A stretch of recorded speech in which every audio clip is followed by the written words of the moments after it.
আসসালামু আলাইকুম প্রিয় football fans. FIFA the best অ্যাওয়ার্ডের নমিনেশন নিয়ে একটু কথাবার্তা বলবো, কারণ বেশ কয়েকটা জায়গা থেকে বিতর্ক আরও একবার নতুন করে শুরু হয়েছে। প্রথমত আমি কয়েকটা পয়েন্ট তার আগে একটু ক্লিয়ারলি বলে নিই।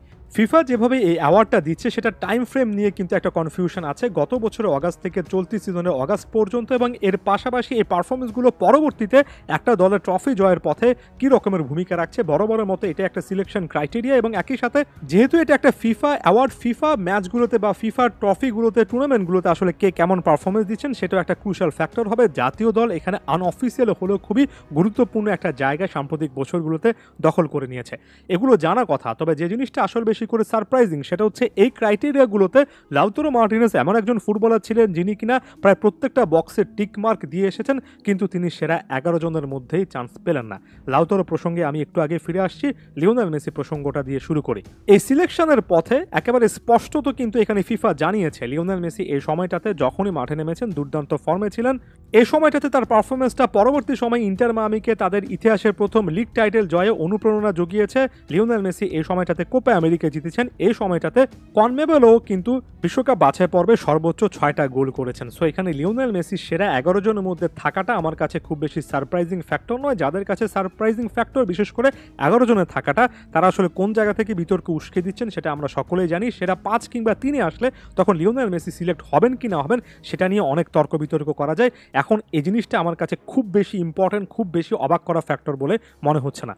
এরপর আমি কয়েকটা ইনফরমেশন, কয়েকটা আসলে লজিক এখানে নিয়ে আসি। যেহেতু ফিফা এই অ্যাওয়ার্ডটা দিয়ে থাকে সাম্প্রতিক বছরগুলোতে, স্বাভাবিকভাবে এর আগের বছরগুলোতে একটু আগে বলেছি যে ফিফার উইন্ডোতে যদি কোনো টুর্নামেন্ট থাকে, জাতীয় দলের খেলা থাকে, সেখানে একটা প্রাধান্য দেখেছি। লাউতারো মার্টিনেজ এমন একটা সিজন গতবার কাটিয়েছিলেন যেখানে কোপা আমেরিকাতে সর্বোচ্চ গোল স্কোরার ছিলেন, একেবারে আরও একটা ট্রফি জয়ে সবচেয়ে কি একটা রোল প্লে করেছেন আর্জেন্টিনার জার্সিতে। তিনি ক্লাব ফুটবলে যথেষ্ট সফল ছিলেন। এক কথায় বলা চলে যে সিরিয়ার সেরা প্লেয়ার, এমভিপি প্লেয়ারের অ্যাওয়ার্ডটা পেয়েছিলেন, সর্বোচ্চ গোল স্কোরার থেকে শুরু করে বেশ কয়েকটা ট্রফিও জিতেছেন। অর্থাৎ কি ক্লাব ফুটবল, কি জাতীয় দল, লাউতারো মার্টিনেজ এখানে ধারাবাহিকভাবে কিন্তু পারফরমেন্স দিয়ে গিয়েছেন। এখানে লাউতারো মার্টিনেজের জাতীয় দলের পারফরমেন্সটাকেও যে ফিফা বেস্ট 11-এ অ্যাকনলেজ করলো না সেটার কারণটা আসলে কি এখন পর্যন্ত ভেবে পাচ্ছি না। এটা নিয়ে অনেক সাংবাদিক থেকে শুরু করে গুরুত্বপূর্ণ ব্যক্তিত্বরা কিন্তু কথাবার্তা বলেছেন, যেমন গ্যাস্তন এদুলো কিন্তু একটা টুইট করেছেন। ক্লিয়ারলি আসলে বোঝা যাচ্ছে না যে সিলেকশন ক্রাইটেরিয়া কিভাবে দেখা হয়েছে।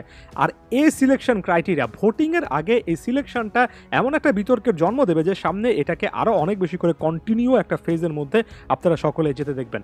সিলেকশনে কনফ্লিক্টগুলো কিভাবে আসে একটাবার চিন্তা করে দেখুন। ফিফা যদি জাতীয় দলের খেলাগুলোকে একটু বেশি করে প্রায়োরিটি দেয় তাহলে হয়তোবা মোটা দাগে এই মুহূর্তে গেস করা যাচ্ছে যে শেষ পর্যন্ত রদ্রি এই অ্যাওয়ার্ডটা পেতে যাচ্ছেন।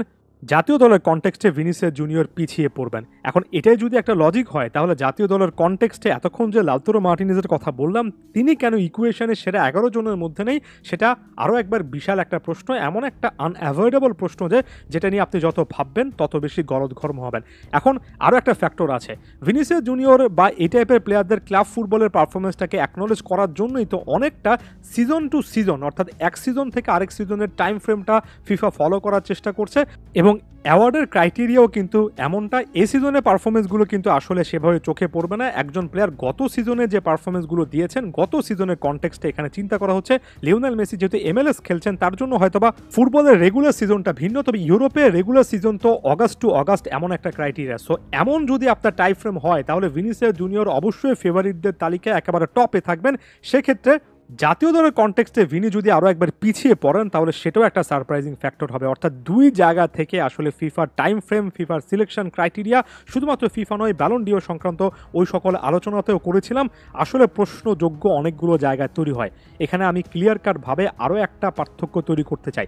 অধিকাংশ সময় আমরা যেটা ভুল করি, এবং এটাকে আমি ক্লিয়ার কাটভাবে ভুল এজন্যই বলছি যে আমরা শুধুমাত্র ভোটিং প্রসেস, ভোটে কারচুপি হয়েছে, চুরি হয়েছে, ডাকাতি হয়েছে এমন টাইপের অরণ্যে রোদন করি, শুধু কান্নাকাটি করি।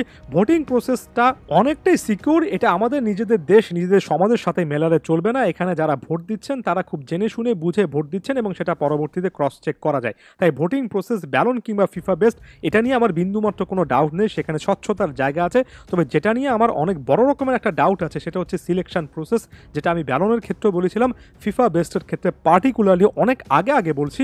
এই যে সিলেকশন প্রসেস, কি ক্রাইটেরিয়াতে আসলে অ্যাওয়ার্ডটা দেওয়া হবে, এখানে ক্লাব ফুটবল জাতীয় দলে সামঞ্জস্যের জায়গাটা কি, বা মোস্ট ইম্পর্টেন্টলি এখানে কেন লাউতারো মার্টিনেজের মতো একজন পারফর্মার সেরা 11 জনের দলেও জায়গা পেলেন না, এটা এমন বড় বড় প্রশ্ন যে সিলেকশন ক্রাইটেরিয়াতেই এত বড় বিতর্ক সাম্প্রতিক সময় তৈরি হচ্ছে যে বাকি সময়টা শুধুমাত্র সেটা ফলো আপ করার মতো একটা ব্যাপার হয়ে যাচ্ছে, অর্থাৎ নাম ঘোষণার সাথে সাথেই কিন্তু এই স্কোপটা তৈরি হয়ে যাচ্ছে। এবং একই সঙ্গে এটাও আমি অ্যাড্রেস করি যেটা কি দিনে দিনে একটা পপুলারিটি কন্টেস্ট হয়ে যাচ্ছে। হ্যাঁ, জাতীয় দলের কোচেরা, জাতীয় দলের ক্যাপ্টেন, গুরুত্বপূর্ণ সাংবাদিক এবং ফ্যানেরা ভোট দেবেন, তবে দিনে দিনে ওই যে বললাম সিলেকশনের শুরুতেই এমন বড় বড় প্রশ্ন ব্যালন এবং বিশেষ করে ফিফা রাখছে যে যাকে কেন্দ্র করে আলোচনা করতে গেলে একেবারে গোড়াতেই গলদ, এটা স্পষ্ট হয়ে যায়, যেটা এই ভিডিওতে জানানোর চেষ্টা করলাম।